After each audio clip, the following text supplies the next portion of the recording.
Hello and welcome to the Evercade retreat. Gene Joke here with a bit of speculation. Now this is probably a bit of a long shot, but there are a few things that hint towards it. Now as you can see from the title of the video, I'm speculating as to whether Goldeneye and other James Bond related games could come to the Evercade, and that it could possibly even be one of the unannounced carts for November this year. So the reason I think this could be in the realms of possibility is twofold. One, naturally, there is the whole Rare thing, so Rare are on board, but of course James Bond is licensed not just between Rare and Microsoft, whoever, but also the owners of James Bond, which I believe is the Amazon or MGM now, whoever that lays with. So there is a barrier there. But if anyone recalls, there was an interview with Andrew Byatt and Dominic Wheatley from Blaze Entertainment, where they first announced Dominic's appointment to Blaze Entertainment and his position there. And they talked about things they would like to bring to Evercade. Two properties that Dominic mentioned were Star Wars, which I've done videos on previously, and the other was James Bond. Now I largely dismissed James Bond because although there are a number of James Bond games,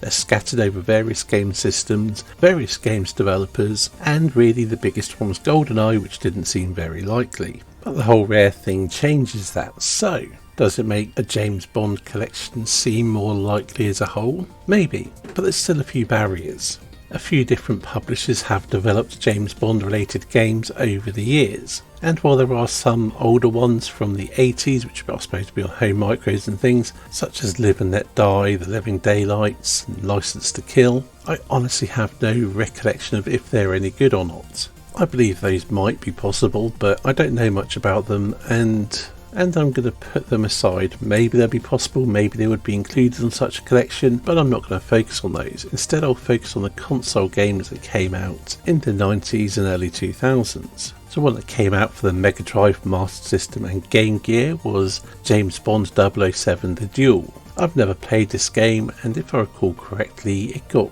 fairly mixed reviews, but perhaps more to the positive end than the negative. After that there was a bit of a gap until Goldeneye came out, but then there was a bit of a resurgence of interest in James Bond, probably because of the extreme popularity of Goldeneye. In the year 2000, Electronic Arts released 007 Racing for the PlayStation. They also released the game adaptation of The World Is Not Enough, also in 2000, and the adaptation of Tomorrow Never Dies in 1999. Not to mention James Bond 007 was released for the Game Boy in 1998. And in 2002 they did 007 Nightfire, which while it came out on things like the PlayStation 2 and Xbox, there was also a Game Boy Advance version. And there was James Bond Everything or Nothing, which also came out on the Game Boy Advance. So I think it's safe to say if the deals could be done with people like EA, then yeah, a James Bond collection would be viable. But EA is a big barrier. There are currently no carts available for the Evercade of properties owned by EA. The only one there is, or was the Codemasters collection, and that's legacy. But at the same time, while it's quite likely that EA still owns the actual games, without the 007 license, they're probably quite useless to them. So maybe they would be more willing to do a deal for something they can't really make money off themselves without doing another deal. But even without EA or getting those games, as I mentioned, there are the older games for the home micros, and maybe Goldeneye itself would be enough of a big deal to warrant getting a solo cart. I'm not so sure about that one, but there is potential, maybe. Well, it's a bit of a stretch, but there is one other barrier. The controls, for Goldeneye specifically. While the Evercade does support analog sticks, that's fine if you have a VS or an Alpha, but how would it work on the handheld devices? Would it even be playable? Are there enough buttons on the Evercades to play it, even semi-functionally? Now it's been a long time since I played Goldeneye, but I have a sneaking suspicion the answer might be no. And if that's the case, this whole line of speculation is pretty useless because it won't happen. Those Evercade aren't going to release a cart which is only playable on the VS and the Alpha. If you can't play it on the handheld, they're not going to do it. And of course, even if you could do it, if there are enough buttons to make the controls work, how well would it work without the analog stick? Again, I can't really answer that. Obviously it wouldn't be as good as using an analog stick, but if it's playable then who knows.